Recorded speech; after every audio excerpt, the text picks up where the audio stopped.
అందరికీ వందనాలండి. వయసుబడి ఈరోజు యేసుక్రీస్తు ప్రభువారు మరణమును గెలిచి సమాధిలో నుండి బయటికి వచ్చాడు. దేవుని స్తోత్రం.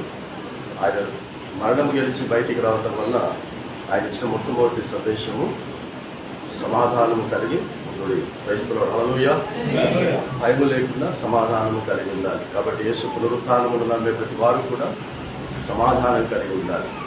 రెండవది, భవిష్యత్తు ఎలా ఉంటుందో అనే భవిష్యత్తు గురించి భయముతో ఆలోచన చేస్తున్నటువంటి తన శిష్యుల దగ్గరికి ఈరోజు సాయంకాలం వెళ్ళి వారికి ఒక నూతన ఆత్మ సంబంధమైన భవిష్యత్తును వారి కొరకు తెలియజేశాడు.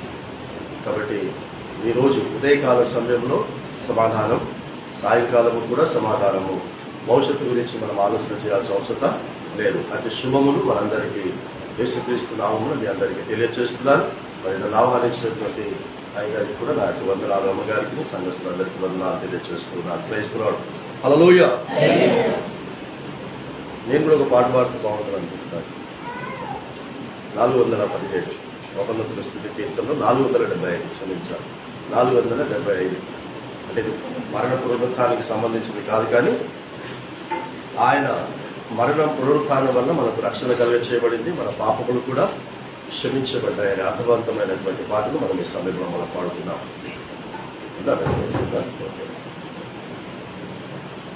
విడువని దేవుడ నీవే నా మంచి యేసయ్యా, పాపికి ఆశ్రయపురము నీవే యేసయ్యా.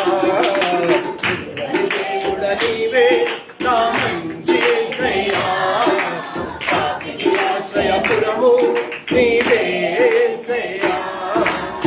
ప్రేమించుటకు క్షమించుటకు రక్షించుటకు ఆగుడా నీవే. ప్రేమించుటకు క్షమించుటకు రక్షించుటకు ఆగుడా నీవే. యేసయ్యా, యేసయ్యా, యేసయ్యా, యేసయ్యా, యేసయ్యా, యేసయ్యా, యేసయ్యా, యేసయ్యా. నలుబది సంవత్సరములు నా పితరుల నడిపిన దేవా, అరణ్య మార్గమైన అన్నీ నీవైనావు. నలుబది సంవత్సరములు నా పితరుల నడిపిన దేవా, అరణ్య మార్గమైన అన్నీ నీవైనావు. జీవాహారమై ఆకలి తీర్చావు, జీవాహారమై ఆకలి తీర్చావు. కదిలే బండమై, కదిలే బండమై చావు తీర్చావు. యేసయ్యా, యేసయ్యా, జలము యేసయ్యా, యేసయ్యా, గ్లోరీ యేసయ్యా, యేసయ్యా, యేసయ్యా, యేసయ్యా. ఇక్కడి సర్పము వాలే పైకెత్తబడినావు, నిన్ను చూచిన వారు ఆనాడు బ్రతికారు. ఇక్కడి సర్పము వాలే పైకెత్తబడినావు, నిన్ను చూచిన వారు ఆనాడు. సిలువలో వేలాడి నీ దరి చేరిన, సిలువలో వేలాడి నీ దరి చేరిన జనులందరూ లేడు నిత్యము బ్రతికెదరు. జనులందరూ లేడు నిత్యము బ్రతికెదరు. యేసయ్యా, యేసయ్యా, యేసయ్యా, యేసయ్యా, గ్లోరీ యేసయ్యా, యేసయ్యా, యేసయ్యా, యేసయ్యా. విడువని దేవుడ నీవే నా మంచి యేసయ్యా, పాపికి ఆశ్రయపురము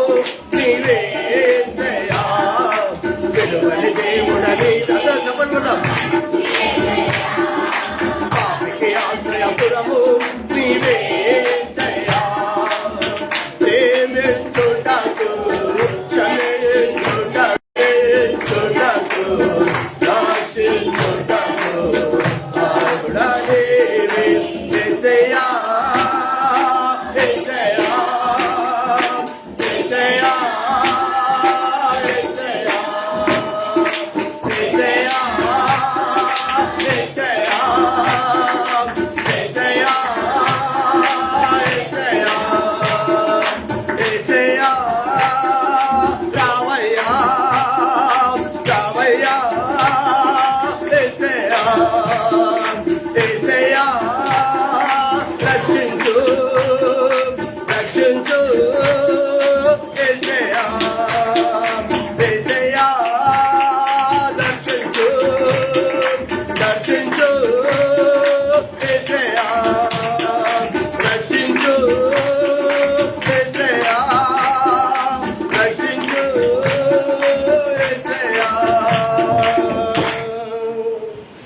ప్రేమించుటకు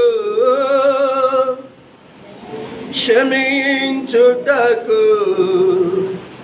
రక్షించుటకు అర్హుడా నీవే. పరిశుద్ధమైన దేవా, ప్రేమించాలన్నా మేము ఒప్పుకునే పశ్చాత్తాప హృదయముతో మా పాపములను విడిచిపెడితే క్షమించాలన్నా ఆ క్షమా గుణముతో తండ్రి ప్రభా మీ ద్వారా పొందుకునేటటువంటి రక్షణ ఉన్న ఆనందము నీ ద్వారా పొందుకోవాలన్నా అవన్నీ కూడా నీకే సాధ్యము. ఆ సాధ్యమై ఉన్నటువంటి నీ పాదశంలోనికి నీ పరిశుద్ధ పునరుత్థాన సందర్భంగా వచ్చి ఉంటుండగా తండ్రి ఆ పరిశుద్ధ పునరుత్థానములో ఉన్నటువంటి ఆనందము, సమాధానము, నెమ్మది, పరిపూర్ణత, పరిశుద్ధత, నీతివంతమైనటువంటి యథార్థతో కూడినటువంటి జీవితం మేము కలిగి ఉండి మీ ద్వారా ఫలా నమ్మకమైనటువంటి మంచి దాసులారా అని పిలిపించుకునేటటువంటి అతి యోగ్యతను కలుగ చేయమని యేసుక్రీస్తు నామమున తండ్రిని అతి వినయముగా బ్రతులాడు వేడుకొనుచున్నాము స్వామి. క్రైస్తవులు మరొకసారి దేవాది దేవునికి హృదయపూర్వకమైనటువంటి స్తుతులు, స్తోత్రాలు చెల్లిస్తూ 16వ కీర్తనలో ఉన్నటువంటి కొన్ని మాటలను ఈ సమయంలో మనము జ్ఞాపకం చేసుకున్నాం. ఈ 16వ కీర్తన పరిశుద్ధ గ్రంథంలో ఎవరు ప్రసంగించారు చెప్తారా? ఎవరు అంటే 16వ కీర్తనను తీసుకొని ప్రసంగించిన వారు ఉన్నారు. పరిశుద్ధ గ్రంథంలోనే 16వ కీర్తనను తీసుకొని ప్రసంగించారు. ఎవరు ఆ వ్యక్తి? మర్చిపోయారన్నీ మీరు. మర్చిపోతే ఎట్లమ్మా? మొట్టమొదటి ప్రసంగము సార్వత్రిక సంఘమునకు పునాది అయినటువంటి పేతురు గారు పరిశుద్ధాత్మ వారి మీదకి రాలగా ఆ నాలుక రెండుగా విభాగింపబడినప్పుడు ఆ వాక్శక్తితో పేతురు నిలబడి ఈ 16వ కీర్తనను ప్రసంగ రూపంలో తెలియచేయబడినప్పుడు యెరూషలేము పట్టణానికి పండుగను జరిగించుకోవడానికి వచ్చినటువంటి వారిలో నుండి 3,000 మంది మారుమనసు పొందారు. Praise the Lord. అనగా యేసుక్రీస్తు యొక్క మరణ పునరుత్థాన సందేశమును మొట్టమొదటగా ప్రకటించినటువంటి వ్యక్తి సార్వత్రిక సంఘమునకు పునాది అయినటువంటి పేతురు గారు ప్రసంగించారు. మీరు 2వ అధ్యాయం మీరు చదువుకుంటే, అపోస్తలుల కార్యం 2వ అధ్యాయం చదువుకుంటే అక్కడ ఈ 16వ కీర్తనలో ఉన్నటువంటి మాటలే మీకు అక్కడ కనబడతాయి. సరే, ఈ సమయంలో ఆ 16వ కీర్తనలో నుంచి మొట్టమొదట 4వ వచనాన్ని మీకు జ్ఞాపకం చేసి ఆ తర్వాత ముందుకు వెళ్తారు.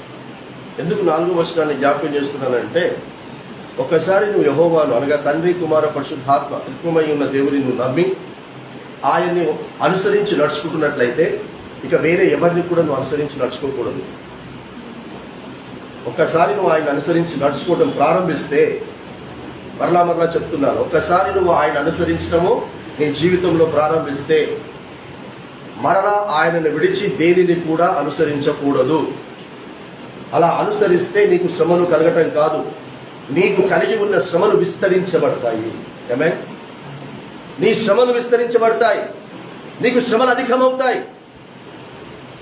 నువ్వు గుడ్ ఫ్రైడే ఆరాధన చేసుకున్నా, 40 దినాలు ఉపవాసాలు ఉన్నా, ఈ ఈస్టర్ సండేను నువ్వు ఎంత ఘనంగా నువ్వు జరిపించుకున్నా నీవు ఎవరిని అనుసరించి నడుచుకుంటున్నావో ఆయన గమనిస్తాడు. అందుకే యోహాన్ గారు రాసినటువంటి మొదటి పత్రిక 1వ అధ్యాయం 6, 7, 8 వచనాలు మనం చదువుకున్నట్లయితే, ఆయన వెలుగులో ఉన్న ప్రకారము మనము వెలుగులో నడిచిన ఎడల అంటాడు. క్రైస్తవులో కాబట్టి వాక్యం అనేటటువంటి వెలుగులో మనము నడవాలి. అప్పుడు ఆయన యొక్క రక్తము మనలను సమస్త దుర్నీతి నుండి మనల్ని విడిపింపచేసి మన పాపములన్నిటినీ కూడా క్షమించి పవిత్రులుగా చేస్తుంది. మనం నడిచే నడకను చూస్తాడు. కాబట్టి మన ప్రవర్తన వాక్య అనుసారముగా ఉండాలి. నామకార్థ క్రైస్తవ జీవితము మన జీవితంలో ఉండకూడదు. యేసే అన్నాడు, వేశ్యలైన పరలోకములోనికి ప్రవేశిస్తారు కానీ వేషధారులు అన్నాడు. వేషధారులు అంటే పేరుకు మాత్రమే క్రైస్తవులు. ప్రతి సంవత్సరము ఈస్టర్ ఈస్టర్ ఈస్టర్ అని జరిపించుకుంటారు. ఈస్టర్ కాదురా నా కొడుకా అని యేసు ఎప్పుడో అన్నాడు. ఈస్టర్ అని పేరు పెట్టొద్దు అన్నాడు. దేవుని స్తోత్రం. This is the resurrection day. Hallelujah. యేసుక్రీస్తు పునరుత్థాన దినం. ఆ పునరుత్థానంలో ఉన్న శక్తిని మనం పొందుకోవాలి. ఆ యొక్క ధైర్యమును మనం కలిగి ఉండాలి. ధైర్యం లేకుండా నువ్వు ఇలాంటివి ఎన్ని నువ్వు జరిగించుకున్నా కూడా అది వృధా, వ్యర్థం. చదవడం 4వ వచనంలో ఈ మాట రాయబడి ఉందా లేదా? యెహోవాను విడిచి వేరొకని అనుసరించు వారికి శ్రమలు విస్తరిస్తాయి. అందుకే నొక్కి వక్కారించి చెప్తున్నాను. ఒక్కసారి నీవు వాక్యం అనేటటువంటి వెలుగులోనికి వచ్చి దాని ప్రకారంగానే నడుచుకుంటానని ఒప్పందం చేసుకొని నడక ప్రారంభిస్తే నీ కంఠములో నుంచి ఊపిరి పోయేంత వరకు అది ఎంత కష్టమైనా, ఎంత నష్టమైనా, నీకు ఎన్ని ఇబ్బందులు వచ్చినా ఆ ప్రయాణమును ఆపకూడదు. హల్లెలూయా. ఎందుకంటే యేసు చెప్పాడు, యోహాను సువార్త 16వ అధ్యాయం 4వ వచనంలో ఆయన చెప్తున్నాడు, నేనే మార్గమును, నా ద్వారా తప్ప ఎవడు కూడా తండ్రి యొద్దకు రాడు. ఆ మార్గములో ప్రవేశిస్తే తండ్రిని చూచేంత వరకు, కుమారుణ్ణి చూచేంత వరకు, పరిశుద్ధాత్మని చూచేంత వరకు ఆ ప్రయాణమును ఆపకూడదు. నేను ఎప్పుడు మీకు జ్ఞాపకం చేస్తాను, క్రైస్తవత్వము అని అంటే పూలబాట కాదు, ముళ్ళ బాట. దేవునికి స్తోత్రం. అది తెలుసుకొనే దిగాలి. దిగిన తర్వాత అయ్యో ఎందుకు దిగాను అని అనుకోకూడదు. చదవమా. శ్రమలు విస్తరిస్తాయి. వారు ఏవైతే రక్తపానీయములను అర్పిస్తారో నేను అర్పించను, వారి పేర్లు కూడా నా పెదవులకు రానివ్వను. ఇది దావీదు గారు అంటున్నటువంటి మాట. వారి పేర్లు కూడా నేను ఎత్తాను. అలాంటి నిర్ణయం రోజున నీవు నేను మనము తీసుకోవాలమ్మా. అలాంటి జీవితం మనము జీవిస్తేనే యేసుక్రీస్తు యొక్క శవము ఏ విధంగానైతే కుళ్ళు పట్టనివ్వలేదో అలాగే రేపు నీవు నేను యేసు రాకడ ఆలస్యమైతే మనము సమాధి చేయబడితే మన శరీరమును కూడా కుళ్ళు పట్టనివ్వడు. హల్లెలూయా. ఈ శరీరము ఎప్పుడు కూడా మహిమ శరీరముగా ఉండాలి అని అంటే ఈ లోకములో చాలా కష్టతరమైనటువంటి జీవితమును మనం జీవించాలి. అక్కడ రాస్తాడు చూడండి, 8వ వచనమును చూస్తే, సదాకాలము ఆమేన్. ఇది చదువుకునేటప్పుడు నా గురి నిలుపుతున్నాను అని చదువుకుంటాం, కానీ నిజంగా ఆయన మీద మాత్రమే మన గురి ఉందా? ఈరోజు నీకు నాకు ఉండాల్సినటువంటి గురి ఏంటమ్మా? అపోస్తలుడు పౌలు అంటాడు, యేసుక్రీస్తు ప్రభుల వారు ఎలాంటి శ్రమలైతే అనుభవించాడో అలాంటి శ్రమలే నేను అనుభవించాలని కోరుకుంటున్నాను అని అన్నాడు. ఆమేన్. యేసుక్రీస్తు ప్రభుల వారు ఎలానైతే సమాధిలో నుంచి పునరుత్థానుడయ్యాడో అలాగే నేను కూడా పునరుత్థానుడు అవ్వాలని కోరుకుంటున్నాను అని అన్నాడు. ఆమేన్. మనకు శ్రమలొద్దు కానీ యేసుక్రీస్తు పునరుత్థానం లాగా మనము కూడా సమాధిలో నుంచి బయటికి రావాలంటే ఈజ్ ఇట్ పాసిబుల్? లేదు. కాబట్టి మన గురి అంతా కూడా యేసు రాకడైతే నేను సమాధి చేయబడితే నేను సమాధిలో నుంచి బయటికి రావాలి. యేసు వచ్చాడు అని ప్రతి సంవత్సరానికి ఒకసారి ఇలా పండుగ చేసుకోవడం కాదు. మధ్యాకాశంలో నీ పునరుత్థాన పండుగ ఒకరోజు జరగాలి. You are waiting for that. మనము ఆయనకు సంబంధించిన పండుగలు మనం చేసుకుంటే వెళ్ళామండి. మీ పండుగలన్నీ కూడా నాకు వెక్కిసములు అవుతున్నాయి అన్నాడు. నాకు వాంతి వస్తుంది మీ పండుగలు చేసుకుంటుంటే అని మన ప్రభు అయినటువంటి యేసుక్రీస్తు ప్రభు వారు తెలియజేస్తూ ఉన్నాడు. ప్రవచనాల్లో తెలియజేస్తూ ఉన్నాడు. ఇశ్రాయేల్ పండుగలు చేసుకుంటుంటే అరే నాకు వాంతికి వస్తుందిరా మీరు పండుగలు చేసుకుంటుంటే అని అన్నాడు. ఈరోజు క్రైస్తవులు కూడా పండుగలు చేసుకుంటుండే అదే బాధ ఆయన పడుతూ ఉన్నాడు. నేను పుట్టిన పండుగ చేసుకోమని నేను చెప్పానా? నేను చచ్చిన పండుగ చేసుకోమని నేను చెప్పానా? నేను లేచిన పండుగ చేసుకోమని నేను చెప్పానా? అసలు నేను ఎందుకు పుట్టానో, ఎందుకు చచ్చానో, ఎందుకు లేచానో తెలుసుకొని దానికి అనుగుణంగా మీరు జీవిస్తే అదే మాకు పండగ. హల్లెలూయా. వాళ్ళు చేసుకోవాలి మన పండగ. అందుకే లూకా సువార్తలో తెలియజేస్తాడు కదా 15వ అధ్యాయంలో, ఒక పాపి రక్షించబడితే భూమి మీద, చెప్పండి, పాపి రక్షించబడితే పరలోకములో గొప్ప సంతోషముతో పండుగ చేసుకుంటారట. సో ప్రతిరోజు అక్కడ పండుగ జరగాలి. అక్కడ ప్రతిరోజు పండుగ జరగాలంటే ఇక్కడ నేను ప్రతిరోజు ఒక పాపికి రక్షణ సువార్తను తెలియచేయాలి. How to preach the gospel of salvation. అలా తెలియచేయబడినప్పుడు ఆయన నీరు పోసి దాన్ని వృద్ధి చేసి ఆ పాపిని రక్షించుకొని వారు పండుగ చేసుకుంటారు. సో వారు పండుగ చేసుకోవడానికి మనకు ఈ ప్రత్యేకమైనటువంటి దినాలు దేవుడు మనకు అనుగ్రహించి ఉన్నాడు. కాబట్టి మన గురి అంతా కూడా నా దేవుడు, నేను నమ్మినటువంటి నా దేవుడు ఉన్నటువంటి ఆ స్థలములో నా ద్వారా ప్రతిరోజు పండగ జరగాలి. ఆమేన్ అని మన గురి పెట్టుకోవాలి. తర్వాత ఏమంటాడో చూడు బిడ్డ.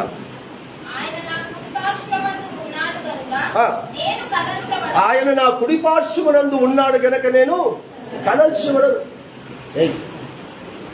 ఆయన నా కుడి పార్శ్వమున ఉన్నాడు గనక నేను కదల్చబడను.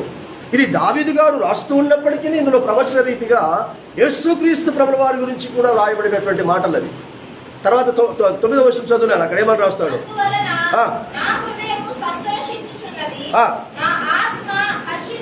అందువలన నా హృదయము సంతోషించుచు ఉన్నది, నా ఆత్మ ఎందువలన హర్షిస్తున్నట్టున్నాడమ్మా? ఎందువలన సంతోషంగా ఉన్నాడన్నాడు? నా కుడి పార్శ్వమున ఆయన ఉన్నాడు కనుక. Praise the Lord. మరి నీ కుడి పార్శ్వమున ఉన్నాడు చూసుకొని చెప్పబోతుంటారు. అదే నువ్వు ఎక్కడున్నా, ఏ పనిలో నువ్వు ఉన్నా, నీ కుడి ప్రక్కన నీవు నమ్మిన నీ దేవుడు ఉన్నాడు అని నువ్వు నమ్మితే ఏ పాపము చెయ్యవు. హల్లెలూయా. ఏ తప్పు నువ్వు చెయ్యవు. నీ కుడి పార్శ్వమున ఉన్నది ఆయన నిన్ను కాపాడటానికి మాత్రమే కాదు బిడ్డ. ఆయన నీ కుడి పార్శ్వమున ఉన్నది నువ్వు ఏ ఆలోచన చేస్తూ ఏ తప్పిదము చెయ్యబోతున్నావో తెలుసుకోవడానికి కూడా ఉన్నాడు. ఈ మధ్య అంటే సీసీ కెమెరాలు వచ్చాయి కదా, వచ్చాయా? మన క్రైస్తవ విశ్వాసులకు కానీ, లేకపోతే ఇజ్రాయలకు కానీ, యూదులకు కానీ అసలు సీసీ కెమెరా ఎప్పుడు వచ్చింది చెప్పండి అమ్మ? సీసీ కెమెరా ఎప్పుడుంది? తండ్రి అని యెహోవా దేవుడే సీసీ కెమెరా. ఆమె నీ ప్రతి కదలిక అక్కడ రికార్డ్ అవుతుంది. ఏమన్నా సాటర్డే నైట్ ఇదే భారతీ 800లోనే నాగ్పూర్ వెళ్ళేసి వచ్చి 500 కిలోమీటర్ కోనికి రానికి. సండే అక్కడ మెసేజ్ ఇచ్చి మళ్ళీ అదే రోజు నైట్ తిరిగి ప్రయాణమై మళ్ళీ మండే మార్నింగ్ ఇక్కడ ఉన్నాను. నేను చాలా బాగా ప్రమాణంగానే వెళ్ళేసి వచ్చేసాను, అంతా అయిపోయింది అని అనుకున్నాను. ఆ ఫోన్ దగ్గర చూస్తే 4 మెసేజ్లు వచ్చాయి నా ఫోన్లో. ఏంది? Speed drive, over speed drive ఫోటోతో సహా పంపించాడు. నేను అసలు వాడికి ఎలా తెలిసింది ఏంటి నాకు అర్థమే కాలేదు. ఆ హైవేలో కెమెరాస్ పెడతారట, ఆ కెమెరా క్యాచ్ చేస్తుందంట. అందుకే అక్కడక్కడ మనం పోతుంటే సైడ్లో 60, 40, 100 అది రాసి ఉంటుంది. అది నాకు అర్థమే కాదు. 16 40 ఏందో 100 ఏందో. రోజు అర్థమైనావు ఎందుకు త్వరగా చేరాలి. ఆ సీసీ కెమెరాలో నేను ఓవర్ స్పీడ్గా వెళ్ళింది క్యాచ్ చేసి ఫోటోతో సహా పంపించాడు. ఇక నేను సచ్చినట్టు ఏం చేయాలి? ఆ కట్టుబడినంతా కట్టాల్సిందే. మరి దేవుని దగ్గర ఏదైనా దాచబడుతుందా? ఆ భయం వరకైనా ఉందా? నీ ప్రతి కదలిక రికార్డ్. నీవు కడుపులో నుండి బయటికి వచ్చిన క్షణము నుంచి, అనగా తల్లి గర్భములో నుండి బయటికి వచ్చినటువంటి క్షణము నుంచి భూగర్భములోనికి వెళ్ళేంత వరకు ప్రతి సీను, ప్రతిది కూడా దేవుడి దగ్గర రికార్డ్ అవుతా ఉంటుంది. నువ్వు వచ్చిన తర్వాత నీ క్యాసెట్ నీకే చూపిస్తాడు. ఆమేన్. ఎన్ని సంవత్సరాలు బతుకుతామో అన్ని సంవత్సరాల రికార్డ్ ఆయన దగ్గర ఉంది. అది చూపిస్తాడు నీకు. నాకెందుకు చూపిస్తున్నా అంటే ఫస్ట్ చూడు పెట్టారు నువ్వు. అవంతా చూసిన తర్వాత ఇప్పుడు నేను నిన్ను శిక్షించాలా వద్దా అని నిన్నే అడుగుతాడు, నన్నే అడుగుతాడు. అని నేను చెప్పేటటువంటి దాని ప్రకారంగానే మనకు తీర్పు చూస్తాడు. ఎందుకంటే అది చూస్తే మనకి ఏమర్థం అవుతుంది? శిక్షకు పాత్రలో మనే అర్థమైపోతుంది. అవునా? ఎందుకంటే ఈరోజు ఆయనను అనుసరించి నడుచుకునేటటువంటి వారందరూ కూడా వేరే వారిని అనుసరించి నడుచుకుంటే శ్రమలు విస్తరించబడతాయని తెలిసినా కూడా మరలా నువ్వు వేరే దాని ప్రకారంగానే నువ్వు బ్రతికితే నువ్వు శిక్షకు పాత్రనివా కాదా? ఈరోజు 17వ తారీఖు ఏప్రిల్ రికార్డ్ అవుతుందా లేదా? అక్కడ చెప్పండి. రికార్డ్ అవుతుంది. రికార్డ్ అవుతున్నటువంటి విషయాన్ని ఆయనకు తెలుసు, నీకు తెలుసు. తర్వాత నువ్వు ఈ వాక్య పద్ధతి ప్రకారంగా కాకుండా నీకు ఇష్టమైన ప్రకారంగా జీవించావు. అది నీ జీవితం ముగించబడిన తర్వాత ఆ రికార్డు నీకు చూపించాడు. చూపిస్తాక నిన్ను అడుగుతాడు, ఇప్పుడు నిన్ను ఏం చేయమంటావు అని అంటాడు. అప్పుడు నువ్వేమనాలి? రెండవ దొంగను క్షమించాడుగా నన్ను క్షమించు అంటే అప్పుడు లాభం లేదు. ఏమే అదేదో ఇప్పుడే చేసుకోవాలి. కాబట్టి ఇక్కడి నుంచి అయినా దేవుని దగ్గర మన మంచి రికార్డింగ్ కావాలనేటటువంటి ఉద్దేశంతో మనం బ్రతికితే అప్పుడు మన యొక్క ఆత్మ హర్షిస్తూ ఉంది అని అంటాడు. క్రైస్తవుడు ఆత్మ అంటే కింద మహిమాన్ని రాస్తాడు అనుకుంటాను కదా బయట పుట్టినోట్లో.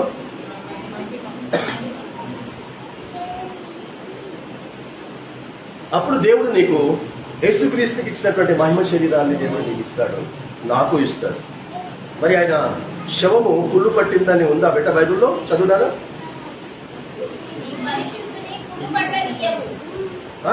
నా శరీరము కూడా సురక్షితముగా నివసించును, ఎందుకనగా నీవు నా ఆత్మను పాతాళములో విడిచిపెట్టవు, నీ పరిశుద్ధుని కుళ్ళు పట్టనీయవు. హల్లెలూయా. సో నీ జీవితంలో కుళ్ళు నువ్వు చచ్చిపోయిన తర్వాత కూడా లేదు బిడ్డ. ఆమేన్. నువ్వు చచ్చిపోయిన తర్వాత కూడా నీ శరీరం కుళ్ళు పట్టదు. అది ఎలా సాధ్యమవుతుంది అంటే అది సాధ్యమవుతుంది అంటే ఇక్కడ రాయబడిందంటే నువ్వు పరిశుద్ధునివి, పరిశుద్ధురాలిగా నీ జీవితాన్ని ముగించుకుంటే నీవు కుళ్ళు పట్టవు దాకా పట్టవు. దేవునికి స్తోత్రం. ఈ మట్టి శరీరము మట్టిలో కలిసిపోతూ ఆ పురుగులు అవి తినేస్తాయేమో, కానీ నీకంటూ ఒక శరీరముతో పరదేశంలో బ్రహ్మాండంగా ఉంటావు. నీ ఈ పార్థివ శరీరం, ఈ మట్టి శరీరం సమాధి చేయబడుతుంది, కానీ పరదేశంలో మాత్రము నీవు జీవవృక్ష ఫలములను భుజిస్తూనే ఉంటావు. కాబట్టి ఈరోజు దేని కొరకు మనం సిద్ధపడాలి అని అంటే యేసుక్రీస్తు యొక్క శరీరము కుళ్ళు పట్టనివ్వకుండా, సమాధిలో ఉంచబడకుండా, భూగర్భంలో ఉంచబడకుండా, ఎలాగైతే ఆ పరిశుద్ధుని యొక్క శరీరము బయటికి వచ్చిందో నేను కూడా అలాగే పరిశుద్ధురాలిగా పరిశుద్ధునిగా మరణిస్తే అలాగే నేను కూడా ఉండి బయటికి రావాలి అనే ఆలోచనతో మనము ఈ వర్తమానం వినటానికి సిద్ధపడదాం. క్రైస్తవులో మళ్ళీ వచ్చే సంవత్సరం ఎంతమందికి, నాతో సహా ఎంతమందికి ఇది ఈస్టర్ అంటారు, ఇది ఉంటుందో ఉండదో నాకు తెలియదు, మనకుంటుందో ఉండదో తెలియదు, కానీ మన పునరుత్థానం మాత్రము ఉండాలి. హల్లెలూయా. మన పునరుత్థానం కొరకు మనం బ్రతుకుదాం. మన పునరుత్థానం కొరకు మనం బ్రతకకపోతే ఈ రోజు మీ బైబిళ్లను అన్నిటిని కూడా విడిచిపెట్టి నేను క్రైస్తవుడిగా క్రైస్తవురాలిగా ఉండను అని తీర్మానం తీసుకోండి. నీ పునరుత్థానం కొరకు నువ్వు బ్రతకకపోతే నేను ఖచ్చితంగా చెప్తున్నాను, నీ పునరుత్థానం ఉండాలి అని అంటే నువ్వు పరిశుద్ధునిగా పరిశుద్ధరాలిగా బ్రతకాల్సిందే. అంటే ఏ పాపములకు కూడా నీ శరీరంలో చోటు ఇవ్వకూడదు, నీ ఆలోచనలో చోటు ఇవ్వకూడదు. అలా బ్రతుకుతానని తీర్మానం తీసుకుంటేనే you live like a Christian. RS మళ్ళీ కలిసిపోండి. నేను ఎవడు కొట్టేది లేదు, ఎవడని తిట్టేది లేదు. దేవుడు పిచ్చి పిచ్చి చేస్తానేసేటటువంటి నామకార్థ క్రైస్తవ మతమును ఈ లోకానికి పరిచయం చేయడానికి పుట్టలేదు, చావలేదు, తిరిగి లేవలేదు కదా. ఆయన బ్రతికిన విధముగా మనల్ని బ్రతికమని చెప్తున్నాడు. కాబట్టి పరిశుద్ధులను ఎప్పుడు కూడా ఆయన బ్రతికుండగా కుళ్ళు పట్టేటటువంటి పరిస్థితి రాదు, చచ్చిపోయిన తర్వాత కూడా కుళ్ళు పెట్టేటటువంటి పరిస్థితి రాదు అన్నటువంటి విషయం మీకు జ్ఞాపకం చేస్తున్నాను. ఈ యేసుక్రీస్తు ప్రభువు వారు చనిపోయినప్పుడు ఏం సంఘటనలు జరిగాయి సృష్టిలో ఏమేమి జరిగాయో మనందరికీ తెలుసు. అది గుడ్ ఫ్రైడే రోజున మీరు అందరూ కూడా ధ్యానించుకుని ఉంటారు, 7 మాటల్ని కూడా ధ్యానించుకుంటారు. ఆ సాయంకాలము సమాధి కార్యక్రమము ఎవరు చేశారో కూడా మీరు ధ్యానించి ఉంటారు. ఒకవేళ మీకు ధ్యానించకపోతే మన ఫేస్బుక్లో లైవ్లో నా ద్వారా పరిశుద్ధాత్మలు ఇచ్చినటువంటి వర్తమానం ఉంది, చూడండి. ఈ రోజు సమాధిలో నుంచి బయటకు వచ్చాడు అని ఘనంగా పండుగ వాతావరణంలో చాలా చర్చలు చేసుకుంటున్నాయి కదమ్మా. చేసుకోవట్లేదా? అసలు ఆయన సమాధి కార్యక్రమమే జరగకపోతే ఎలా జరిగేది? ఆయన సమాధి కార్యక్రమము జరగకపోతే ఈరోజు పునరుత్థానము ఉందా? ఎవడన్నా వచ్చాడు ఆ సమాధి కార్యక్రమం చేయటానికి? కన్న తల్లి వచ్చిందా? ఆ కన్న తల్లి యొక్క పేగును తెంచుకొని పుట్టినటువంటి తమ్ముళ్ళు వచ్చారా? ఆ పేగును తెంచుకొని పుట్టినటువంటి చెల్లెళ్ళు వచ్చారా? అంటే యేసుక్రీస్తు ప్రభువు వారి పుట్టిన తర్వాత యోసేపు మరియలు పెళ్లి చేసుకుని పిల్లలు కన్నారు. రక్త సంబంధం లేదు, కానీ పేగు సంబంధం ఉంది యేసుక్రీస్తుకు. వచ్చారా? పోనీ యేసుక్రీస్తుతో పాటు 3.5 సంవత్సరాలు నడిచినటువంటి శిష్యులలో ఒక్కడైనా వచ్చాడా? అసలు ఆ రోజున యేసుక్రీస్తు ప్రభువు అలాగే సిలువలో వేలాడితే, సమాధి చేయబడకుండా అలాగే వేలాడితే ఆయన ఏమవుతాడో కూడా వారికి తెలుసు. ఏమవుతాడు చెప్పడం? అలాగే సిలువలో వేలాడితే సమాధి చేయకుండా. అమ్మగారు,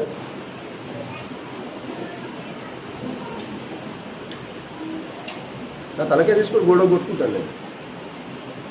ఎందుకంటే నేను వచ్చిన ప్రతిసారి కూడా జ్ఞాపకం చేస్తాను.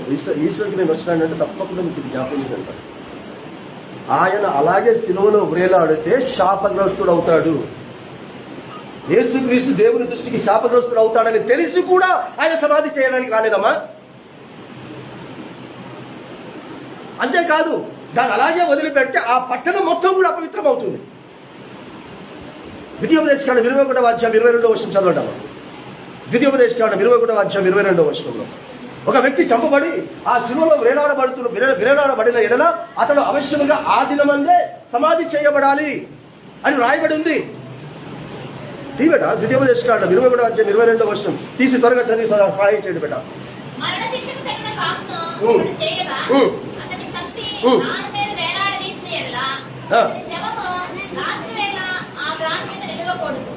అనగా సూర్యుడు అస్తమించేలోపు ఏం కావాలమ్మా? సమాధి చేయాలా వద్దా? మరి చేయడానికి కూడా వచ్చాడా? తర్వాత అమ్మా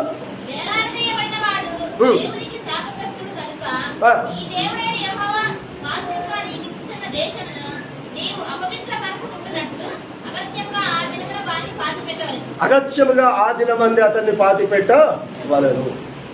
వీళ్ళంతా యూదులే కదా, వీళ్ళంతా ఇశ్రాయేలే కదా, వీళ్ళందరికీ ధర్మశాస్త్రం బాగా తెలుసు కదా.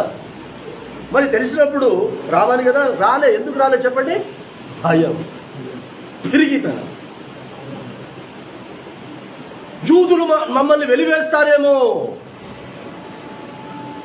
అనేటటువంటి ఒక భయముతో కన్న తల్లి కూడా రాలేదు, తోబుట్టువులు కూడా రాలేదు, బంధువులు రాలేదు, చివరికి శిష్యులు కూడా రాలేదు. అసలు యేసుక్రీస్తు ప్రభువు యొక్క తాగిన ఆ శరీరమును తాకాలన్నా కూడా, ఆ తాగి సమాధి చేయాలన్నా కూడా ఆ చేసేవాడు నీతిమంతుడై ఉన్నాడు. హల్లెలూయా. యేసు శవమును తాకటానికే నీతిమంతులు అవసరమైతే ఈ పరిశుద్ధ గ్రంథాన్ని తాకాలంటే ఇంకెంత నీతి నీకు కావాలి? ఇంకెంత నీతిమంతురాలిగా నువ్వు మార్చబడాలి? నీవు నీతిమంతురాలిగా మార్చబడటానికి మాత్రమే పరిశుద్ధ గ్రంథాన్ని చదవాలి. Please note this point. నీకు టైం పాస్ కావడానికి కాదు పరిశుద్ధ గ్రంథాన్ని నీకు ఇచ్చింది దేవుడు. నాలో ఏ పాపముందో తెలియచేయి ప్రభు అని పరిశుద్ధ గ్రంథాన్ని తెరిచి చదవాలి.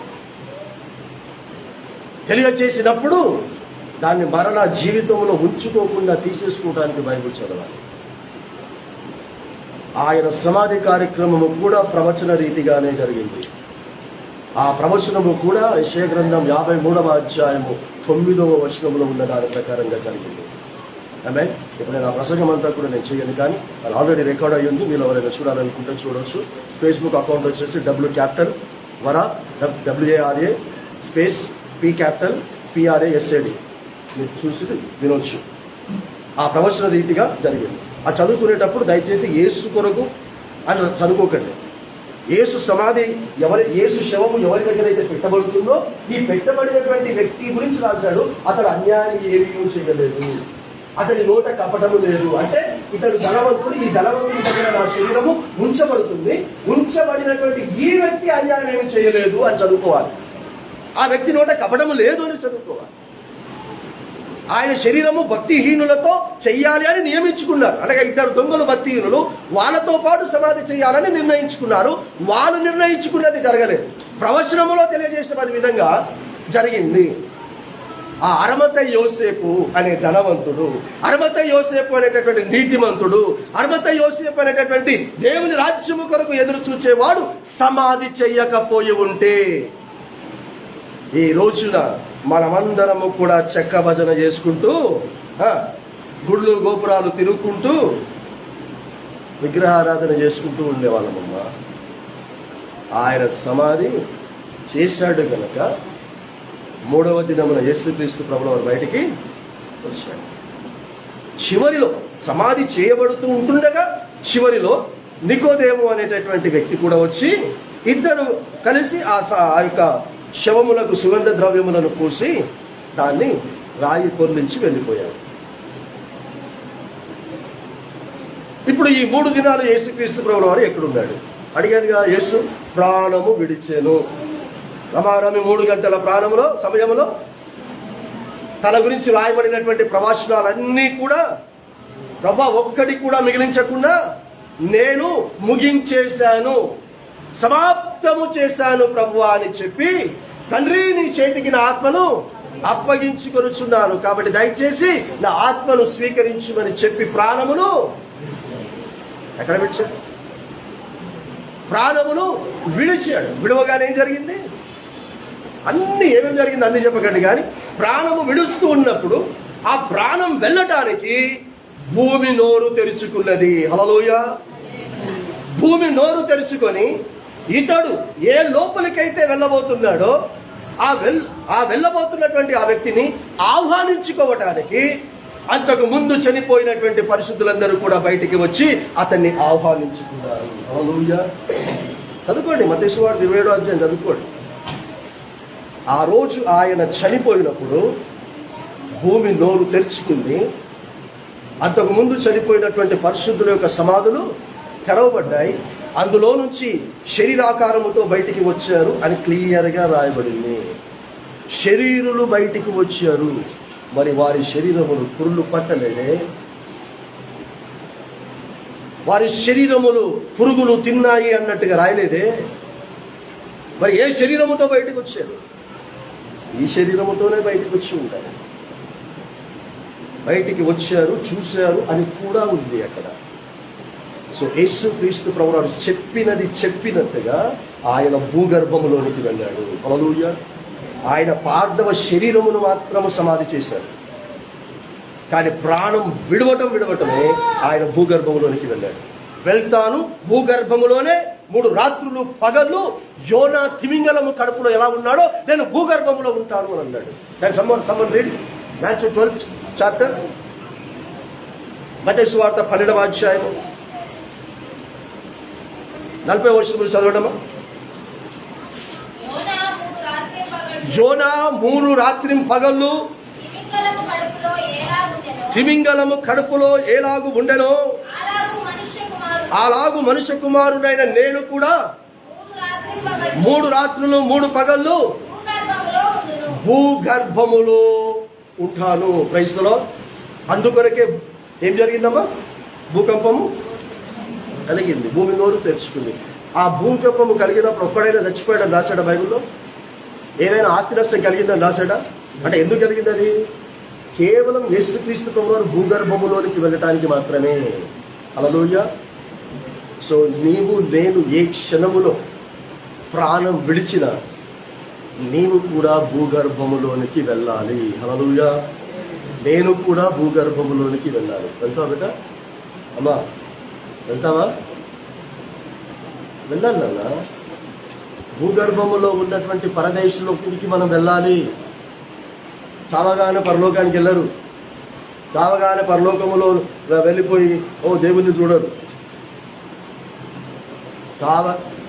చావగానే నువ్వు భూగర్భంలో ఉన్నటువంటి ఎత్తైనటువంటి స్థలమైనటువంటి పరదేశకు నువ్వు వెళ్ళాలి. ఎవరొస్తారు ముందుకు? ఒక రండి. ఎవరైనా ఒక ముందుకు రండి అనగానే తల కిందికి ఇచ్చేసాడు. దేవుని స్తోత్రం. నన్ను ఎక్కడ పిలుస్తాడు అని. ఎవరైనా ఒక రండి బిడ్డ, నాన్న నువ్వురా ఆయన పిలుస్తూ ఉంటే నాకు యాస్త వచ్చేస్తుంది. కాబట్టి ఏం కదరా, ఏం కొట్టని తిట్టాడు కదా. ఏమే ఇక్కడ నిలబడు, ఈయన నిలబడు, అటువైపు చూస్తుండు. నేను మొదటి దొంగ, రెండవ దొంగ. ఓకే, మధ్యలో యేసుక్రీస్తు ప్రభుల వారు. ఈ మొదటి దొంగ యేసుక్రీస్తు ప్రభుల వారితో ఎలాంటి మాటలు మాట్లాడారు మనందరికీ తెలుసు. అక్కడ ఉన్న వాళ్ళు కూడా ఈయన మాట్లాడమే వాళ్ళు మాట్లాడారు. రెండవ దొంగ మాట్లాడాడో మాట్లాడలేదా? మాట్లాడలేదు. Good, God bless you. ఈయనేం మాట్లాడాడో, ప్రజలేం మాట్లాడాడో, రెండవ దొంగ కూడా అదే మాట్లాడాడు. విన్నారా? హేళనకరంగా మాట్లాడాడు కానీ వెంటనే రియలైజ్ అయ్యాడు రెండవ దొంగ. ఐ నేను మాట్లాడుతుంది తప్పు, వాళ్ళతో ఏకీభవించడం తప్పు అని తెలుసుకొని మొదటి దొంగను గద్దించడం ప్రారంభించాడు. హల్లెలూయా. మనసు పెట్టి చదువుకుంటే ఈయన కూడా అన్నట్టుగా ఉంది. వెంటనే ఈ వ్యక్తిని గద్దించి యేసు వైపు తిరిగాడు. అంటే వీడికి సువార్త చెప్పాడు, మనం చేసిన దానికి మనం అనుభవిస్తుంది కరెక్టరా అంటే పాపములను ఒప్పుకున్నాడు. యేసు వైపు చూశాడు. అయ్యా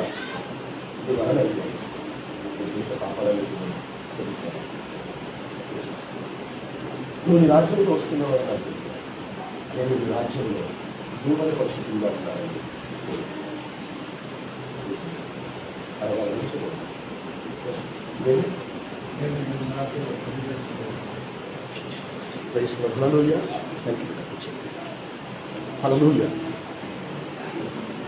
వెంటనే రియలైజ్ అయ్యాడు. తన పాపములన్నీ గుర్తొచ్చాయి. అది నా చివరి క్షణాలు, ఇక నేను బ్రతకను అని తెలుసుకున్నాడు. ఈ సిలువలో మరణిస్తున్నటువంటి పరిశుద్ధుడు ఆయన ఏ ఉద్దేశంతో మరణిస్తున్నాడు? నన్ను రాజ్యము చేయడానికి మరణిస్తున్నాడు. ఆ రాజ్యములో నేను కూడా ఒక రాజ్యముగా ఉండాలి అని కోరుకున్నాడు కదా. వెంటనే యేసు ప్రభువు వారు క్షమించలేదా? మరి మొదటి దొంగను ఎందుకు క్షమించలేదు? మొదటి దొంగ యేసుక్రీస్తు ప్రభుల వారు సిలువలో మరణించినప్పటికీ కూడా మొదటి దొంగకు క్షమాపణ దొరకలేదు, పరదేశు దొరకలేదు. అలాంటి చావు ఇక్కడ ఉన్న వాళ్ళలో ఎవడైనా చేస్తారా? అలాంటి ఈస్టర్ పండుగ చేసుకుంటారా? వద్దు. ఎవరి పాపములు క్షమించబడతాయని యోహాను గారు పత్రిక రాస్తూ మొదటి అధ్యాయం 8వ వచనం చెప్పాడు. మన పాపములను మనము ఒప్పుకొనిన ఎడల, ప్రైజ్ ది లార్డ్. నేను పాపిని ప్రభువుని ఒప్పుకుంటే కాదు, నేను ఘోరమైన పాపిని ప్రభువును క్షమించు అంటే ఆయన క్షమించాడు. ఏం పాపము చేశామో చెప్పాలి దేవునికి. ఆయనకు తెలియక కాదు, చెప్పాలి. యాకోబుని అడగలే, రాత్రంతా నన్ను ఆశ్రయించు, రాత్రంతా నన్ను దీవించు, రాత్రంతా వాడు చెప్పాలా? వాడు ఎవడో చెప్పాలా? వాడు ఏం చేశాడో చెప్పాలా? వాడు చెప్తానే కానీ ఆడినోడితో చెప్పించి నీకు ఏం చేశాడు, నీ పేరేంద్ర అని. ఏమైంది? హల్లెలూయా. ఏం చెప్పాడు? నేను మోసగాడిని అన్నాడు. అప్పుడు ఆయన దీవించాడు. దేవుని స్తోత్రం. నీవు చేసిన పాపమును ఒప్పుకోవాలి, ఒప్పుకొని విడిచిపెట్టాలి. విడిచిపెట్టిన దాన్ని మన జీవితంలోనికి రాణించుకోకపోతే అప్పుడు ఆయన మన పాపములను క్షమించి రెండవ దొంగను పవిత్రునిగా, నేడు నీవు నాతో కూడా పరదేశంలో ఉంటావు అన్నాడు. పరదేశంలోనికి వెళ్ళాడు. సో అలా మనం చావగానే పరలోకానికి వెళ్ళము, ముందు పరదేశ అనుభవం ఉండాలి. ప్రకటన గ్రంథం 2వ అధ్యాయం 7వ వచనములో జయించు వారికి దేవుని పరదేశులో జీవవృక్ష ఫలమును తిననిస్తాను అని అన్నాడు. హేబేలు మొదలుకొని యేసు చనిపోయినటువంటి దినమున హేబేలు మొదలుకొని యేసుక్రీస్తు కంటే ముందు చనిపోయిన పరిశుద్ధులందరూ కూడా బయటకు వచ్చారు. హేబేలు చనిపోయి పరలోకానికి వెళ్ళలేదు, పరదేశంలో. స్వయంగా తండ్రి అని యెహోవా దేవుడే అన్నాడు. కయ్యూను దగ్గరకు వచ్చి అన్నాడు, ఇదిగో భూమిలో నుండి ఆయన రక్తము మొరపెట్టుచు ఉన్నది అన్నాడు. ఆమేన్. సో యేసు రాకడ ఆలస్యమైతే, మన మరణము ముందైతే, భూగర్భములో ఉన్న పరదేశు అనుభవం కొరకు మన గురి ఉండాలి. ఆ గురితోనే మనం బ్రతకాలి. మళ్ళీ చెప్తున్నాడు, ఇది మరలా నెక్స్ట్ ఇయర్ వస్తుందో రాదో తెలీదు,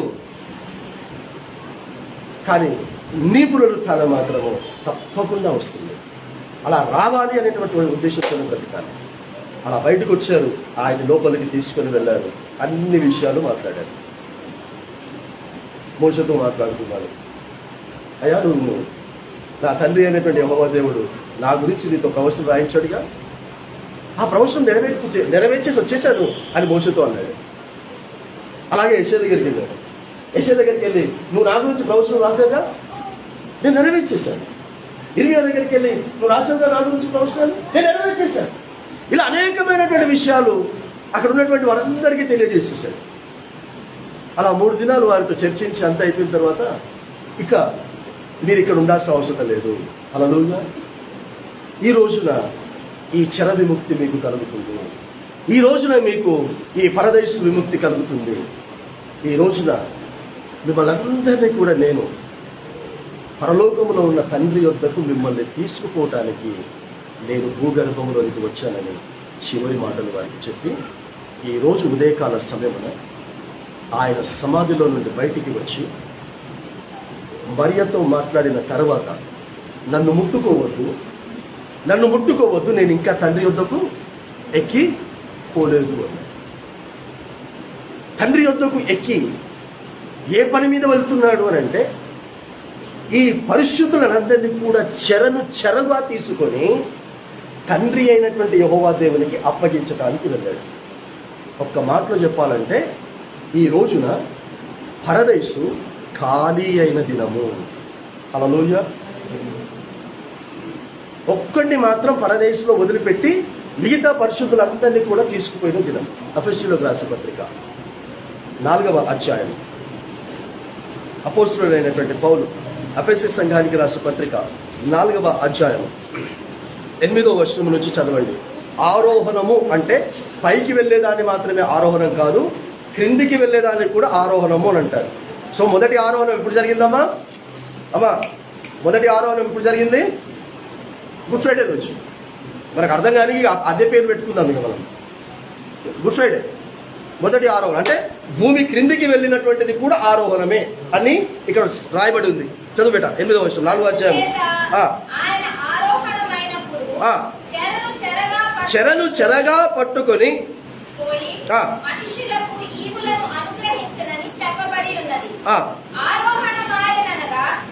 ఆయన భూమి యొక్క క్రింది భాగములకు దిగననియు అర్థమిచ్చుచున్నది కదా. క్రీస్తుడు హల్లెలూయా. ఆయన గుడ్ ఫ్రైడే రోజు భూమి క్రిందికి వెళ్ళి భూగర్భములోనికి వెళ్ళి ఈ 3వ దినమున ఏం చేశాడు? చెరనుగా తీసుకొని తండ్రి అయిన యెహోవా దేవుని దగ్గరికి వెళ్ళాడు. అందుకే నువ్వు నన్ను ముట్టుకోకు, నేను తండ్రి యొద్దకు ఎక్కిపోలేదు అంటే యేసుక్రీస్తు ప్రభుల వారు కూడా ఎలా వెళ్తున్నాడు? ఎలా వీళ్ళను తీసుకుని వెళుతున్నాడు? మేఘములో ఎక్కి వెళుతున్నాడు. అపోస్తలుడు పౌలు తెస్సలోనికే సంఘానికి రాశాడు కదా, మనందరికీ తెలుసు కదా. ఎవరైనా జ్ఞాపకార్థ కూడికలు అయినప్పుడు అదే కదా ఎక్కువగా చదివేది. ఆయన ఆర్భాటముతోనూ మహాపూర శబ్దముతోనూ ఆయన మధ్యాకాశంలోనికి వచ్చినప్పుడు ఈ క్రీస్తునందు ఉన్నటువంటి వారందరూ కూడా మొదట లేస్తారు. ఆ మీదట పరిశుద్ధులుగా ఉన్న మనము కూడా వారితో పాటు ఏకీభవించి మేఘముల మీద కొనిపోబడుదుము. హల్లెలూయా. సో మేఘము నీ కొరకు నా కొరకు రానై ఉన్నది. ఆ రోజు యేసుక్రీస్తు కొరకు కూడా వచ్చింది, ఆ రోజు హేబేలు కొరకు కూడా వచ్చింది, ఆ రోజు క్రీస్తు కంటే ముందు మరణించినటువంటి పరిశుద్ధులందరి కొరకు వచ్చింది. ఆ మేఘములను ఎక్కి వారందరూ కూడా వెళ్ళిపోయిన దినము ఈ రోజు దినము. క్రైస్తవులు హల్లెలూయా. యేసు సమాధిలో నుండి బయటికి వచ్చిన దినం మాత్రమే కాదు, వారిని తండ్రి అయిన యెహోవా దేవునికి అప్పగించినటువంటి దినం. రేపటి దినమున నీకు నాకు కూడా ఈ దినము రాబోతాము. వాళ్ళను తీసుకొని వెళ్ళిన విధంగా నిన్ను కూడా తీసుకొని వెళ్ళి తండ్రికి అప్పగించబోయే దినము రాబోతామండి. దాని మీద నీ గురి ఉండాలి. దాని మీద నీ గురి ఉండకుండా ఏమి తిందుమా, ఏమి త్రాగుదుమా, ఏమి ధరించుకుందుమా, ఎలాంటి ఇల్లు కట్టుకుందునా, ఎలాంటి బట్ట కట్టుకుందునా, ఎలాంటి రకమైనటువంటి జీవితం జీవించుకున్నా, దీని మీద కాదమ్మా నీ గురి ఉండాల్సింది. వయసులో ఈ మధ్య చాలా మంది యూత్ చదువుకున్నటువంటి వాళ్ళందరూ దేని మీద ఉంది వారి గురి అంటే, నేను ఉండొద్దు అని చెప్పట్లేదు, ఎందుకంటే ఉద్యోగాలు చేసుకుని బ్రతుకమని చెప్పింది దేవుడే కనుక. ఎవరిని ఇప్పుడు కదిలించిన దేని మీద ఉందంటే ఎప్పుడు తెలంగాణ గవర్నమెంట్ నోటిఫికేషన్స్ రిలీజ్ చేస్తుందా, ఎప్పుడు గ్రూప్స్ ఎగ్జామ్స్ రాస్తామా. హల్లెలూయా. కొన్ని లక్షల మంది ప్రిపేర్ అవుతున్నారు. ఆడ ఉదయం 70,000 పోస్ట్ అట. ఆ ఫస్ట్ నోటిఫికేషన్ ఏం రిలీజ్ చేస్తాడో తెలియదు. అంటే దాని మీద గురి ఉంది, మంచిదే. కానీ దానికి మించినటువంటి గురి ఈరోజు ధ్యానిస్తున్నటువంటి ఈ వాక్య పద్ధతి ప్రకారంగా ఉన్నారు.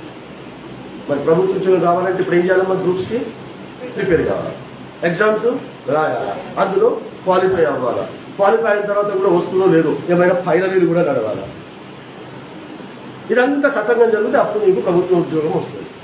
మరి అట్లాగే నీ ఆరోహణము కూడా జరగాలంటే చాలా తతంగం ఉంది. ప్రార్థన చేసేసుకుంటాను, అయ్యగారితో ప్రార్థన చేయించేసుకుంటాను, ప్రసాదాలతో ప్రార్థన చేయించేసుకుంటాను, ఇది వేసేసుకుంటాను, వెళ్ళిపోతాను, సైడ్ చిట్టితే వెళ్ళిపోతానంటే కుదరదు. అయితే అదొక కుదరని పని, చాలా కష్టతరమైనటువంటిది. సో ఇక్కడ స్పష్టంగా చెరలు తీసుకుపోయిన విధంగా ఆయన ఒకరోజు మనల్ని కూడా తీసుకుపోవడానికి వస్తున్నాడు. దాని కొరకు నీవు నేను మనమందరము కూడా సిద్ధంగా ఉండాలి. మరి వెళ్ళిపోయి మరలా వచ్చాడా రాలేదా? ఎప్పుడు వచ్చాడు? పొద్దున వెళ్ళిపోయాడు. మళ్ళీ ఎప్పుడు వచ్చాడు? పోతే ఇంకో మాట కూడా చెప్పాడు కదా ఈ మరియకి. ఏం చెప్పాడు? నువ్వు నా సహోదరుల దగ్గరికి వెళ్ళాలి. వెళ్ళి ఏం చెప్పాలా? ఈ పోతున్నటువంటి నేను మరలా వస్తాను అని చెప్పాలి. ఎక్కడ కలుసుకుంటారన్నాడు? అక్కడనే కలుసుకుంటారని చెప్పు అన్నాడు. పోయి చెప్పాడు. చెప్పితే ఎక్కడ కలుసుకుంటారని చెప్పాడు. అక్కడికి వెళ్ళారా శిష్యులు? పోలేదు. అదే గదిలో భయంతో కూర్చున్నారు. బయటికి వెళ్ళడానికి భయం అవుతుంది. తోడేమంటాడో అని భయం. అయినా సరే యేసుక్రీస్తు ప్రేమతో సాయంకాలం కూడా వాళ్ళున్న గదిలోనికి తలుపులు మూయబడ్డాయి, కిటికీలు మూయబడ్డాయి. మూయబడినట్టుగానే ఉన్నది. లోపలికి రాలే వచ్చి మీకు సమాధానం కలుగుతారు. హల్లెలూయా. భవిష్యత్తు గురించి ఎందుకురా భయపడుతున్నారు? ఎందుకురా మీరు చింతిస్తున్నారు? నేను మీకు నూతనమైనటువంటి భవిష్యత్తుని ఏర్పాటు చేస్తాను. భూమి మీద భవిష్యత్తుని ఏర్పాటు చేస్తాను. భూమిలో మీ ఆయుష్ ముగించబడిన తర్వాత కూడా భవిష్యత్తుని ఏర్పాటు చేస్తానని అలాంటి అద్భుతమైనటువంటి భవిష్యత్తు కొరకు వాళ్ళు 40 రోజులు ఉండి సిద్ధపరిచారు. విన్నారా? అసలైనటువంటి 40 దినాలు వాళ్ళని పాటించాలంటే ఈ రోజు నుంచి 40 దినాలు పాటించాలి. ఎందుకంటే యేసుక్రీస్తు ప్రభువారు భూమి మీద చనిపోయి తిరిగి లేచిన తర్వాత 40 దినాలు ఉన్నాడు. 40 దినాలు ఉండి తనను తాను ప్రత్యక్షంగా తను అనుకున్నటువంటి వారికి అగుపరుచుకున్నాడు. వారికి చెప్పి ఈ 40 దినాలలో వాళ్ళని పర్ఫెక్ట్ గా తయారు చేశారు. ఆ తర్వాత అపోస్తులైనటువంటి పౌలుకు యూదా ఇస్కరియోతు స్థానాన్ని ఇచ్చి ఆయన దమస్కుకు ప్రయాణం వెళ్తూ ఉంటుంటే ఆయన దర్శించిన తర్వాత అపోస్తులైన పౌలు కూడా ఈ పునరుత్థాన సందేశాన్ని చెప్పాడు. అది కొరింథీ సంఘానికి రాసిన మొదటి పత్రిక 15వ అధ్యాయంలో ఒకసారి అది చదవండి. అమ్మ ఇవన్నీ చదవడానికి సమయం లేదు, కానీ ఎఫెసీయులకు రాసిన పత్రిక మీరు తర్వాత చదువుకోండి అని నేను చెప్పినా మీరు చదువుకోరని నాకు తెలుసు. చదువుకుంటే మీరు దాన్ని, చదువుకోకపోతే అన్యులు. కొరింథీ సంఘానికి రాసిన మొదటి పత్రిక 15వ అధ్యాయంలో పౌలు చేసినటువంటి ప్రసంగంలో కొన్ని విషయాలు మీకు జ్ఞాపకం చేసి నేను ముగిస్తాను. మొదటి వర్షం చదివేట.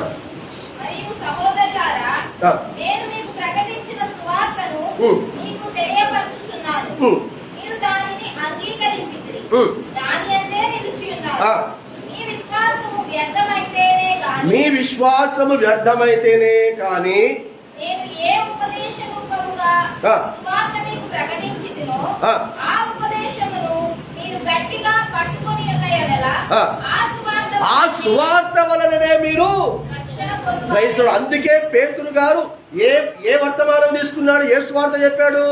16వ కీర్తనలో ఉన్నటువంటి యేసుక్రీస్తు ప్రభువు వారి యొక్క మరణ పునరుత్థాన సువార్తను తెలియజేసినప్పుడు ఆ సువార్త వలననే 3000 మంది రక్షించబడ్డారు. హల్లెలూయా.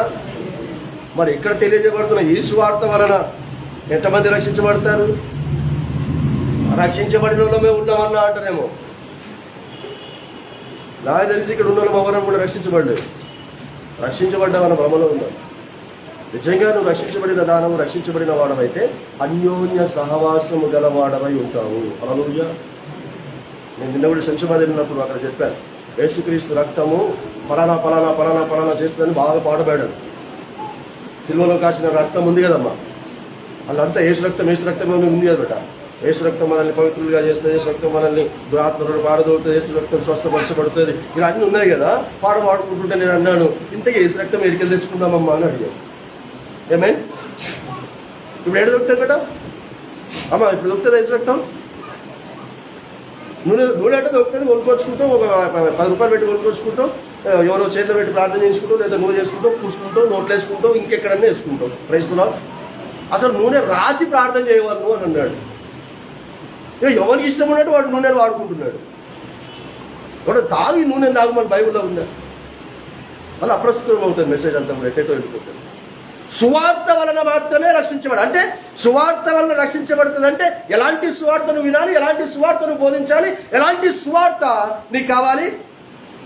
నువ్వు ఏం పాపము చేస్తున్నావో నీకు ప్రత్యక్షంగా పరోక్షంగా సువార్త ద్వారా తెలియచేయబడాలి.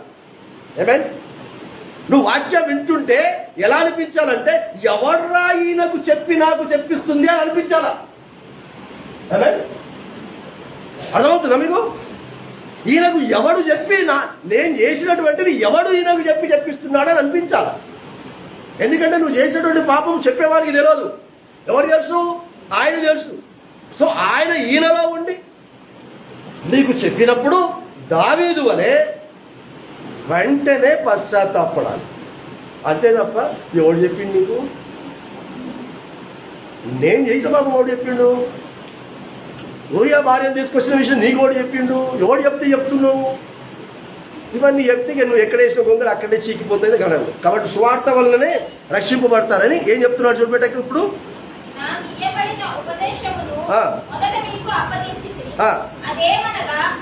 లేఖనముల ప్రకారము క్రీస్తు మన పాపముల నిమిత్తము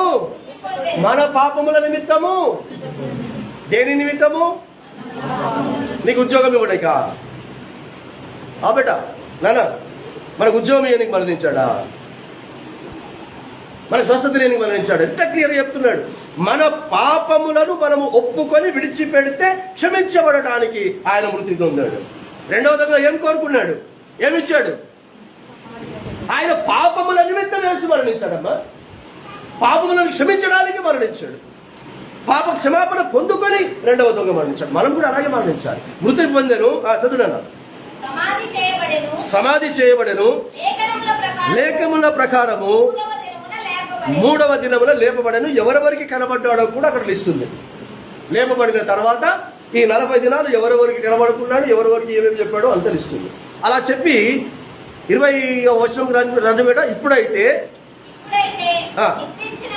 ప్రథమ ఫలముగా క్రీస్తు మృతులలో నుండి, హల్లెలూయా, చనిపోయిన వారిలో నుండి మొట్టమొదట లేచినటువంటి వాడు ఎవరైనా ఉన్నాడంటే అది ఎవరట? యేసుక్రీస్తు. ఎలా లేపబడ్డాడని రాస్తున్నాడు? చెప్పండి, అందరు చెప్పండి. ఇప్పుడు మనల్ని కూడా ఏమని ఆశీర్వదించాడు? మొట్టమొదట ఆదాముకి ఇచ్చిన ఆశీర్వాదాలలో మొట్టమొదటి ఆశీర్వాదం ఏంటి? గట్టిగా చెప్పట, ఫలించుడి. క్రైస్తులో అనగా ఇప్పుడు యేసుక్రీస్తు ప్రభువు వారు ఫలించుటలో ఎలాంటి ఫలం? అది మృతి చెందినటువంటి వారిలో నుండి, సమాధిలో నుండి బయటికి రావటంలో ఆయన ప్రథమ ఫలం. ఆమేన్. ఆయనతో పాటు లేచినటువంటి వారందరూ కూడా చెప్పండి రెండవ ఫలం. 3వ ఫలం మనముండాలి. దేవునికి స్తోత్రం. హల్లెలూయా. దీని మీద నీకు ఉండాలి. ఫలించుడి అంటే రైతులు 500 రూపాయలు వస్తుంది, 400 వస్తుంటే బాగుండు. ఈ ఫలం కాదు. ఆయన ప్రథమ ఫలముగా లేపబడ్డాడు. రెండవ ఫలముగా క్రీస్తుకు ముందు మరణించిన పరిశుద్ధులు ఫలముగా లేపబడ్డారు. అదే నేను లేపబడ్డాను. ఆ ఫలము నువ్వు ఫలిస్తావు. ఈ ఫలము నీకు కావాలంటే మొట్టమొదటి ఫలము ఏం కావాలో తెలుసా? బాప్తిస్మమిచ్చి యోహాను అన్న మాట మత్తయి సువార్త 3:7-8 వచనాలు. మారు మనసుకు తగిన ఫలము ఫలిస్తే పునరుత్థాన ఫలములను కూడా మీ జీవితంలోకి అనుభవంలోకి తెచ్చుకుంటాం. నెక్స్ట్ బేట, నెక్స్ట్ చదువున్నాను. లేపబడి ఉన్నాడు. ద్వారా మరణము వచ్చును గనుక. ఏ మనుషుని ద్వారా మరణం వచ్చింది? ఆదాము ద్వారా. రైట్. మనుషుని ద్వారానే మృతుల పునరుత్థానమును కలిగెను. మనుషుల యొక్క పునరుత్థానము కూడా. ఇప్పుడు మన మనుషులమా పశువులమా? మనము మరి మనుషులమైతే మన పునరుత్థానము కూడా కలగాల వద్దా? మరి మనకంటే ముందు చనిపోయినటువంటి క్రైస్తవులు ఎంతమందికి పునరుత్థానం కలుగుతుందని ధైర్యంగా చెప్పగలుగుతావు చెప్పు? మన ఆయనమ్మ చనిపోయింది, ఇప్పుడు కాదు, నేను చిన్నప్పుడు ఉన్నప్పుడు చనిపోయింది. ఆమెకు చుట్టదాగే అలవాటు ఉండేమో మన ఆయనమ్మకి. మనం మంచి క్రైస్తవులు, చాలా బాగా వాక్యం తెలుసు. ఆమె చనిపోయిన తర్వాత సమాధి కార్యక్రమం చేసినప్పుడు ఏం చేశారు తెలుసమ్మా? ఏం చేశారు? చుట్ట ప్యాకెట్ కొని, ఆమెకు చుట్ట అంటే చాలా ఇష్టమని ఆ సమాధిలో ఈ చుట్ట ప్యాకెట్ పెట్టి సమాధి చేశారు. తెలిసి చేశారు, తెలియక చేశారు, తెలియదు. అంటే రేపు తీర్పు దినమైన దేవుడి దగ్గరికి వెళ్ళి అప్పుడు నీకు చుట్ట తాగే అలవాటు ఉందా అంటే, లేదు ప్రభు, నాకు అసలు చుట్ట తాగే అలవాటే లేదని చెప్పింది అనుకో.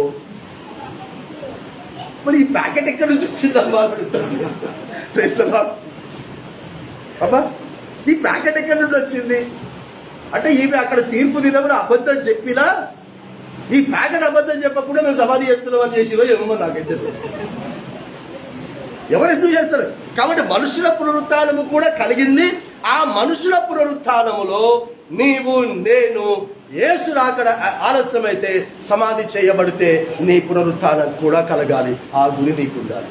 క్రైస్తవులో అర్థమవుతుందా మీకు మెసేజ్? అర్థమవుతుందా బేటా? Very good. మీకు అర్థమవుతుందా కదా? ఎవరైనా అర్థం కావట్లేదంటే ఇప్పుడు మా బైబిల్ చూసేస్తా. ఎవరైనా అర్థమవుతుందా? అసలు అర్థం కావాలన్న దిక్కు చూసి అడుగుతలేడు. మమ్మల్ని అడుగు రేపు చెప్పుకోవాలనుకుంటున్నా. చదువునా ముగింపులోకి వచ్చేసాను. ఆదామునందు అందరూ ఎలాగూ మృతి పొందుచున్నారో అలాగుననే క్రీస్తునందు అందరూ బ్రతికింపబడుదురు. ఆమేన్. హల్లెలూయా. ఎలా మనము అంటే సావనీకి బ్రతుకుదామా, బ్రతకనీకి చద్దామా? చెప్పండి. అక్కడ చదివిన దాని ప్రకారంగా అంటే పరిశుద్ధులకు అసలు మరణమే లేదు. అసలు ఎవరికి మరణం లేదు నన్ను అడిగితే. ధనవంతుడు చనిపోయాడు, ఎక్కడికి వెళ్ళాడు? ఆడ బ్రతికున్నాడమ్మా, చచ్చిపోయాడు నరకంలో అమ్మా. కానీ ధనవంతుడు చనిపోయాడు అని నేను అన్నాను, బైబిల్లో కూడా రాసింది. ఇక్కడ చనిపోయాడు అని అంటున్నాము, కానీ ఎక్కడ బ్రతుకుతున్నాడు? నరకంలో బ్రతుకుతున్నాడు. నరకంలో సంతోషంగా ఉన్నాడా, ఏడుస్తున్నాడా? ఎందుకు? ప్రస్తుతానికి మనం ఎలా బ్రతుకుతున్నామో అలా బ్రతికి తెచ్చాడు కనుక. ఏమేన్? అక్కడ కూడా నీకు ఏడవాలని ఉంటే ఇక్కడ ఇప్పుడు ఎలా బ్రతుకుతున్నాడు అలాగే బ్రతికండి, నాకేం అభ్యంతరం లేదు.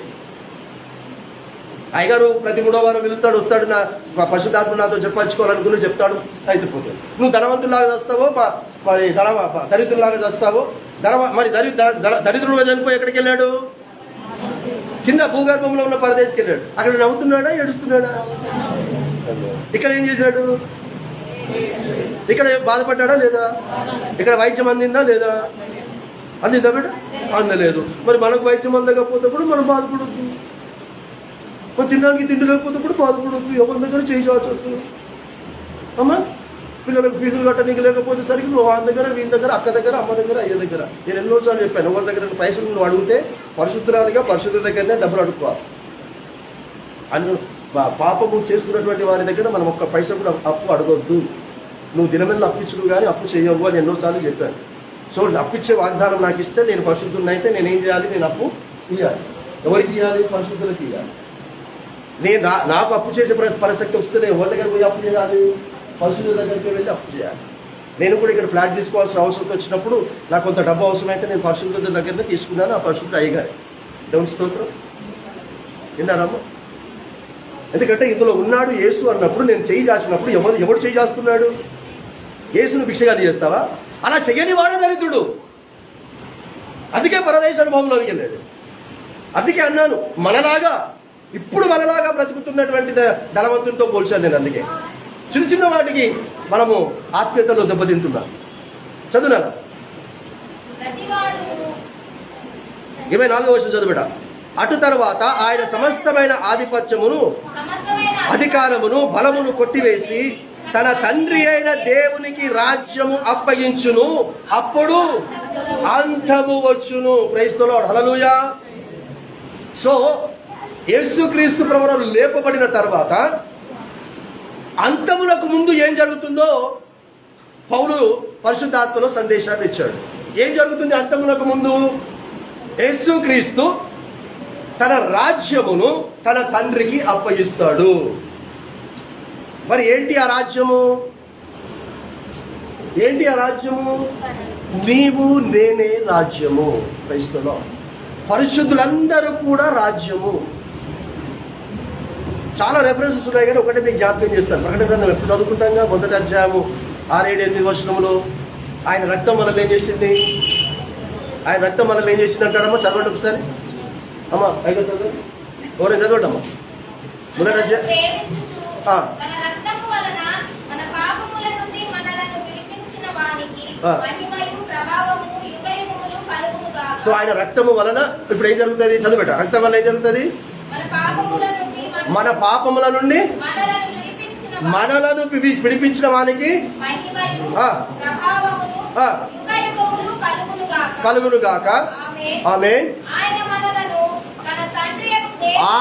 మనలను తన తండ్రియగు దేవునికి మనలను, రాజ్యము అంటే మనమే, పరిశుద్ధులందరూ రాజ్యమే, నీతిమంతులందరూ కూడా రాజ్యమే. అరిమత్తయి యోసేపు ఎవరు? రాజ్యము. నికోదేము ఎవరు? దేవుని రాజ్యము. మరి ఆ పరిశుద్ధ వారములో అభిషేకించినటువంటి స్త్రీ ఎవరు అంటే నాకు తెలియదు. యేసుక్రీస్తును పరిశుద్ధ వారంలో అత్తరు పూసి అభిషేకించింది కదమ్మా. ఆవిడ పరిశుద్ధురాలైనటువంటి దేవుని రాజ్యం అంటే నాకు తెలియదు. ఎందుకు నాకు తెలియదు అంటే యేసు చెప్పిన దాని ప్రకారంగా ఆమె చేయలేదు కనుక.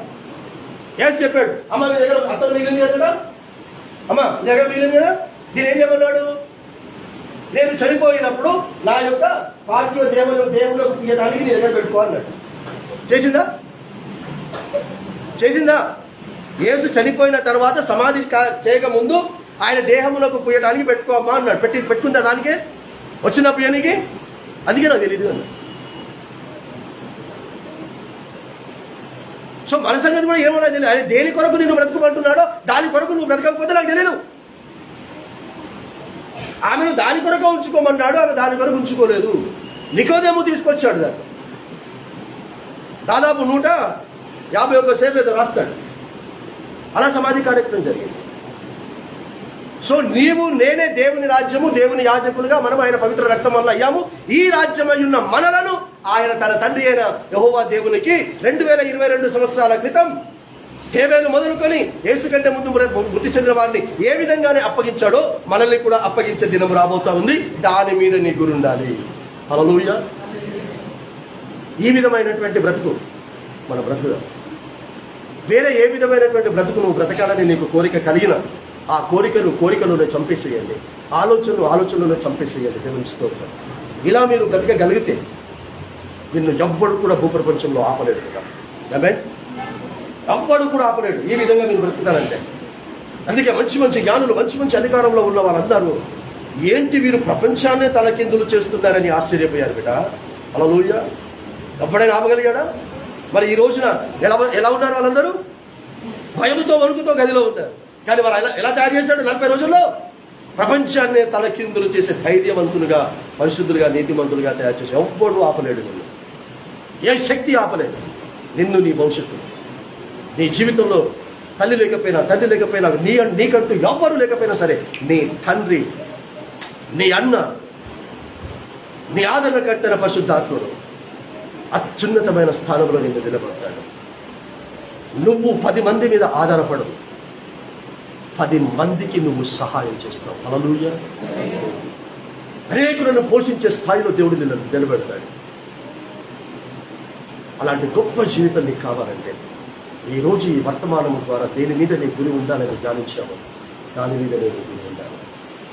ఈ కొద్ది మాటలు మన వినికిలో పరిశుద్ధాత్మను దీవించి ఆశీర్వదించిందాక. పరిశుభ్రమైన దేవమాతండి, మీ మరణ పునరుత్థానము సందేశాన్ని కనుక నాకు మాకు ఆనాడు నీ భక్తులు వినిపించినటువంటి లేఖనములలో నుంచి మాకు వినిపించినటువంటి స్తోత్రాలు చెల్లిస్తున్నాను.